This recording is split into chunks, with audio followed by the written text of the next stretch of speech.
हरदोई में नारी शक्ति वंदन कार्यक्रम में पहुंचे सीएम योगी, कहा सरकार अब मेडल वालों को देगी नौकरी।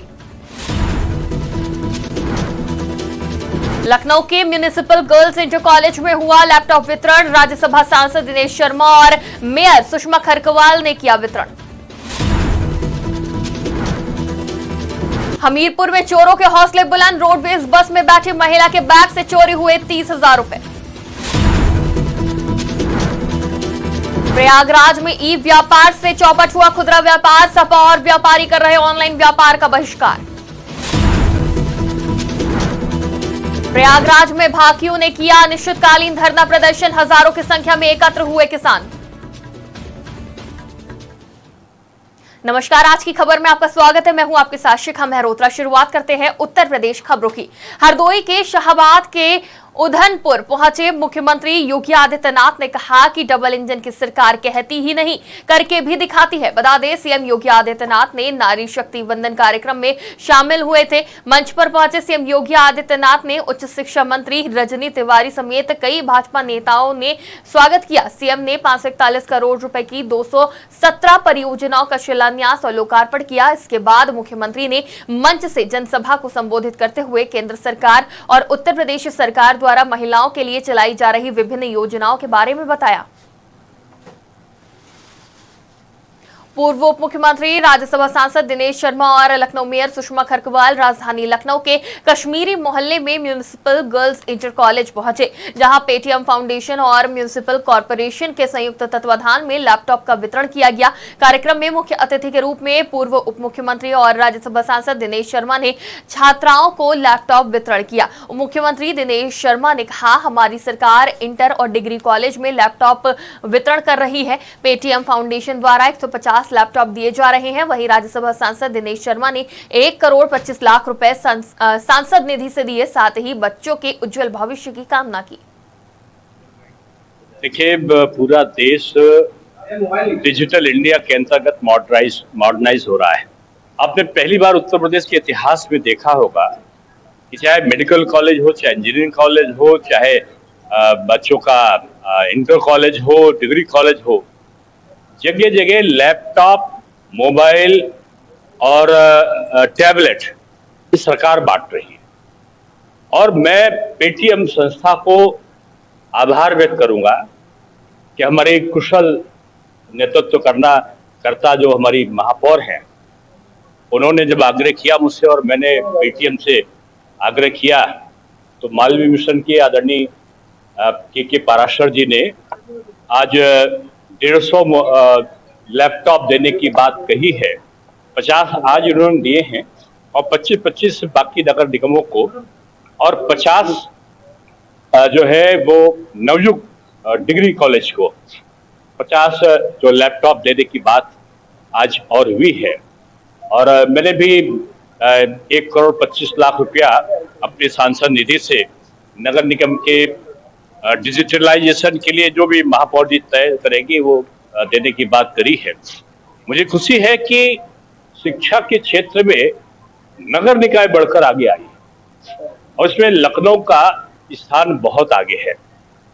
आज पूरे देश में बच्चे व्यावसायिक शिक्षा की तरफ आगे बढ़े और पढ़ते पढ़ते ही उनको रोजगार मिल जाए, यानी रोजगार परक शिक्षा, ये नई शिक्षा नीति का एक प्रावधान है। बिल्डिंग में अंबेडकर नगर एक बार फिर योगी सरकार के पुलिस के मनमानी का मामला सामने आया है। इस बार दबिश के नाम पर थाना अध्यक्ष और सिपाहियों ने घर में घुसकर महिलाओं के साथ अभद्र व्यवहार और मारपीट करने का आरोप पुलिस पे लगा है, जहां पीड़ित ने यह आरोप लगाते हुए मुख्यमंत्री और यूपी के डीजीपी को पत्र भेजा और कार्रवाई की मांग करी है। पीड़ित ने कहा कि ये सब कार्रवाई बिना महिला कांस्टेबल की गई, जो पूरी तरह गैर कानूनी है। पूरा मामला इब्राहिमपुर थाना क्षेत्र के आलनपुर गांव का है। पीड़ित शमशेर बेग ने अपनी आपबीती अम्बेडकर नगर के संवाददाता प्रफुल्ल श्रीवास्तव को बताई। पीड़ित ने कहा, फिरौती नहीं दिया तो इब्राहिमपुर थाना अध्यक्ष फर्जी एनकाउंटर में मरवा देगा। पीड़ित ने पुलिस अधीक्षक और पुलिस महानिदेशक के साथ मुख्यमंत्री को पत्र भेजकर कार्रवाई की मांग की है। मैं बिल्डिंग मटेरियल का काम करता हूँ। इल्तिफातगंज में हमारी नगर पंचायत में दुकान है सीमेंट मोरक की। पूरा मामला ये है सर, वही जो है यस्सो इब्राहिमपुर हमारे घर पे पहुँचे। हम खा के लेटे हुए थे घर पे अंदर, तो दरवाज़ा खटखटाए और तो हम खोले, उठकर जाके तो देखते हैं पूरी फोर्स हमारे दरवाजे पर खड़ी और ढकेलते हुए हमको अंदर हल गए। अंदर हलने के बाद हमको घसीटने लगे। तो हमने पूछा क्या मामला, कुछ बता ही नहीं रहे हैं। हमारी औरत आ गई, उसको भी 2-4 झापड़ मारे, हमको भी मारे और फिर हम गुहार लगाए। तो तब तक हमारे कनपटी पे पिस्टल रख दिए और 2-3 सिपाही थे, उन्होंने भी धक्का मारा हमको और कहा साले बैठ जाइए नहीं तो गोली मार दूंगा भी। हम मामला पूछ रहे हैं, मामला क्या सर, क्या किस वजह से हमको बैठा रहे हैं, मामला कोई नहीं बता रहे हैं। फिर वो एक सिपाही है, वो किनारे लेके जाता है कि सर जी को 50,000 दे दीजिए, अभी तुमको यहाँ छोड़ देते हैं। हमने कहा किस चीज़ का हम पैसा दें, बताइए क्या कांड हमने किया है कि पैसा दें आपको। मुख्यमंत्री से सर यही मांग हमारी है कि यस्सो साहब हमको जान से मारने की धमकी दिए हैं, हमको फर्जी मुकदमे बजाने के लिए कहे हैं। तो हमको हरदम डर इनसे है कि जब तक ये थाना इब्राहिमपुर पे रहेंगे, हमारे साथ कोई भी घटना घटा सकते हैं, किसी भी फर्जी मुकदमे में बजा। दुकानदारों के सम्मान में समाजवादी व्यापार सभा मैदान में पोस्टर वायरल हो रहा है। व्यापारियों के हक की लड़ाई लड़ने वाले कमलेश कुमार गुप्ता ने अपने सोशल मीडिया पर एक पोस्ट जारी कर ऑनलाइन व्यापार का बहिष्कार किया है, जो वायरल हो रहा है। व्यापारियों का कहना है कि ई व्यापार से खुदरा व्यापार चौपट हो रहा है, जिसका सपा भी समर्थन कर रही है। खबर अमरोहा से है, जहां घर में रस्सी बांधने के लिए युवक तीसरी मंजिल पर चढ़ा था। उसने रस्सी का एक सिरा बांध दिया था। इसी बीच जल्दबाजी में दूसरा सिरा बांधने के चक्कर में अचानक उसका पैर दीवार से फिसल गया। नतीजा तीसरी मंजिल से वो नीचे गिर गया। वो गंभीर रूप से घायल हो गया। सिर में चोट लगने से बेहोश हुए युवक को परिजनों ने निजी मेडिकल कॉलेज में भर्ती कराया, लेकिन काफी प्रयास के बाद भी डॉक्टर उसे होश में लाने में नाकाम रहे और उसकी मौत की डॉक्टर ने पुष्टि कर दी, जिसके बाद उसकी शव को सुपुर्द खाक कर दिया गया। बदायूं में स्कूली बस और वैन की भिड़ंत हुई है, जिसमें 4 स्कूली बच्चों समेत 5 की मौत के बाद अब शिक्षा विभाग की ओर से SRPS स्कूल प्रबंधन के खिलाफ घटना के 3 दिन बाद 420 जैसी संगीन धाराओं में मुकदमा दर्ज कराया गया है। जांच में पाया गया कि जिस स्कूल के बच्चों की सड़क हादसे में मौत हुई है, वो स्कूल बिना मान्यता के चल रहा था। खंड शिक्षा अधिकारी की तहरीर पर 3 बार मुकदमा दर्ज कराया गया है। सबसे बड़ा ट्विस्ट तो यह है कि शिक्षा विभाग दावा कर रहा है कि वो पहले भी स्कूल प्रबंधन को नोटिस जारी कर चुके हैं और अब घटना के 3 दिन बाद मुकदमा दर्ज कराया गया है, वो भी अज्ञात के खिलाफ। तो क्या शिक्षा विभाग घटना के 3 दिन बाद भी स्कूल प्रबंधन का नाम पता नहीं कर पाया है, फिर स्कूल प्रबंधन को बचाने की कोशिश चल रही है?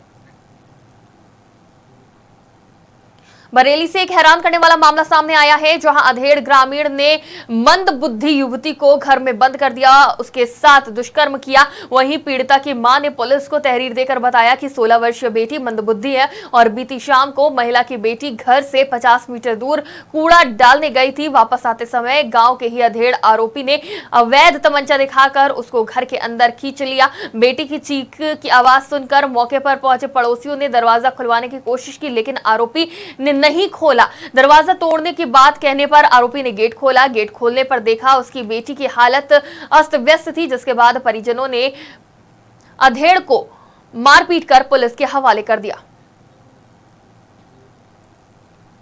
हमीरपुर में चोरों के हौसले बुलंद हो चुके हैं, जहां सदर बस स्टॉप से रोडवेज में मौदा जा रही महिला के बैग से 30,000 चोरी हो गए। बैग में रुपए न मिलने से महिला ने इस बात की जानकारी पुलिस को दी, जिस पर पुलिस ने मौके पर पहुंचकर बस में बैठे यात्रियों की जांच पड़ताल की, लेकिन बस में मौजूद यात्री के पास से चोरी हुए रुपए बरामद नहीं हुए। वहीं रोडवेज बस में हुई चोरी से यात्रियों में हड़कंप मच गया। चोरी हो गई है सर, और बागी से बैठे हैं हमीरपुर डिपो वाले में, फिर हमीरपुर से बैठे हैं मोदा के लिए, तो उसमें हो गए हमें भरुआ सुमेरपुर के बीच में सर। कितना? 30,000। फिर उसके बाद अब चेकिंग हो रही है। चोरी हो गई कानपुर से मैं केदवाई नगर की गाड़ी कानपुर से लेके महोबा जा रहा था, तो हमीरपुर से एक महिला बैठी, उन्होंने कहा कि मेरे 30,000 रुपये चोरी हो गए हैं। तो पुलिस द्वारा सुमेरपुर थाने में गाड़ी चेक की जा रही है। ना वही कानपुर से मैं किदवई थाना पझुआ क्षेत्र के गांव परमोधापुर में धार्मिक भावनाओं को आहत करने का मामला सामने आया है, जहां नीलकंठ मंदिर से अज्ञात अराजक तत्वों ने मूर्तियां क्षतिग्रस्त कर बाहर फेंक दी, जिससे ग्रामीणों में भारी आक्रोश व्याप्त हो गया है। सूचना पर पहुंची पुलिस ने ग्रामीणों को समझा बुझाकर शांत कराया। वहीं पुलिस इस मामले को लेकर जांच पड़ताल में जुटी हुई है। उत्तर प्रदेश में माटीकला बोर्ड की ओर से दीपावली के अवसर पर डालीबाग स्थित खादी भवन में 10 दिवसीय माटीकला मेला का आयोजन किया गया। आज से ही माटीकला मेला का उद्घाटन सूक्ष्म लघु एवं मध्य उद्योग मंत्री राकेश सचान ने किया। इस मेले में प्रदेश के विभिन्न जिलों से शिल्पकारों और कारीगरों ने अपनी कला को प्रदर्शित करते हुए स्टॉल लगाए और वहीं माटीकला बोर्ड की तरफ से इन कारीगरों को निःशुल्क स्टॉल आवंटित भी किया गया है। बता दें कि इस माटीकला प्रदर्शनी में माटीकला से संबंधित सभी प्रकार के उत्पाद उपलब्ध हैं।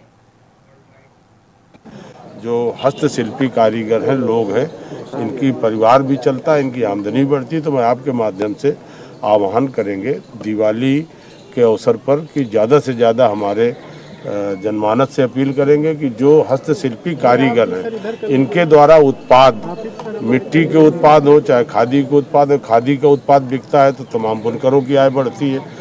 हमारे इनकी आय बढ़ाने के लिए अपील करेंगे कि आज माननीय डबल इंजन की सरकार जो मोदी जी, योगी जी के आह्वान पर ज़्यादा से ज़्यादा ऐसे सामानों को खरीदें।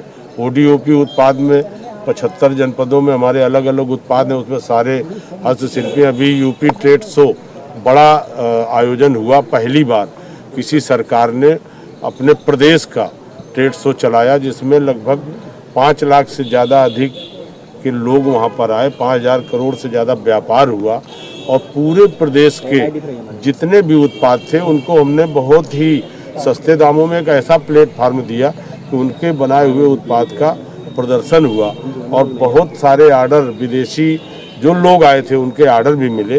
तो लगातार सरकार का प्रयास है कि जो हमारे छोटे छोटे उत्पादक हैं, हस्तशिल्पी हैं, कारीगर हैं, इनकी कारीगरी, इनके परंपरागत उत्पाद को बढ़ावा देने के लिए तमाम सारी रोजगार परक योजनाएं भी बनाए हैं। वो रोजगार योजनाओं से तमाम तरीके के जो भी लोग। लखनऊ के रहीमाबाद में बेखौफ बाइक सवार बदमाशों ने डाला चालक को रोककर गोली मार दी। घायल विनय हनीपुर सस्पन का रहने वाला है। डाला चालक विनय लखनऊ मंडी से वापस घर जा रहा था, तभी रास्ते में सस्पन क्रॉसिंग के पास बाइक सवार बदमाशों ने डाला रुकवाकर गाली गलौज करना शुरू कर दिया और युवक को गोली मार दी। डाला चालक के कंधे में गोली लगी है। गोली मारने वाले का नाम विनय ने महेंद्र और विकास बताया है। मौके पर पहुंची पुलिस ने घायल डाला चालक को ट्रॉमा सेंटर भेजा। पुलिस दोनों बदमाशों की तलाश कर रही है।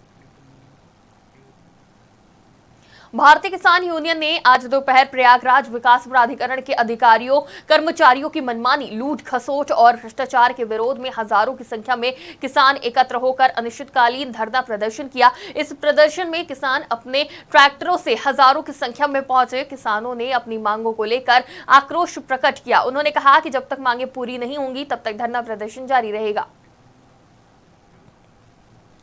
रायबरेली में देर रात पुलिस और बदमाशों के बीच मुठभेड़ हो गई। कार सवार बदमाशों ने पुलिस पर फायरिंग कर दी, लेकिन पुलिस की जवाबी फायरिंग में 3 बदमाशों को गोली लग गई। पकड़े गए तीनों बदमाशों के पास से एक मारुति कार, 24,000 रुपए नगद, 3 तमंचे, 3 खोखा और 3 जिंदा कारतूस बरामद हुआ है। गोली लगने से घायल सभी बदमाशों को नजदीक के स्वास्थ्य केंद्र में ले जाया गया, जहां बदमाशों की हालत गंभीर होने पर उन्हें जिला सरकार रायबरेली के लिए रेफर कर दिया गया। कल देर रात थाना बछावा क्षेत्र में एसओजी की टीम और बछावा पुलिस के संयुक्त ऑपरेशन में 3 शातिर अपराधियों को पकड़ने में पुलिस ने सफलता प्राप्त की है। पुलिस ने जब उनको पकड़ने का प्रयास किया तो उनके द्वारा पुलिस पार्टी को फायर किया गया और आत्मरक्षा जब पुलिस पार्टी ने फायर किया तो बदले में 3 अपराधियों को गोली लगी है, जिनको उपचार के लिए जिला अस्पताल तत्काल ले जाया गया। और पूछताछ से पता चला कि इनके ऊपर कई मुकदमे हैं।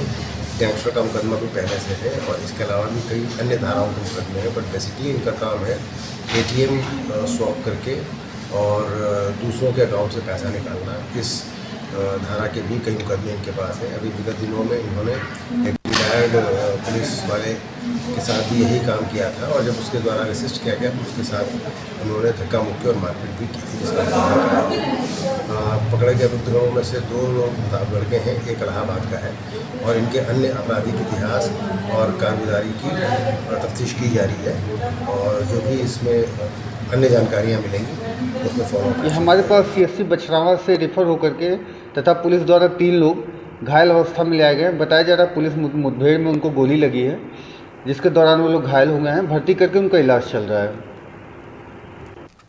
उत्तर प्रदेश की खबरों में फिलहाल इतना ही। देश और दुनिया की तमाम खबरों के लिए देखते रहिए आज की खबर।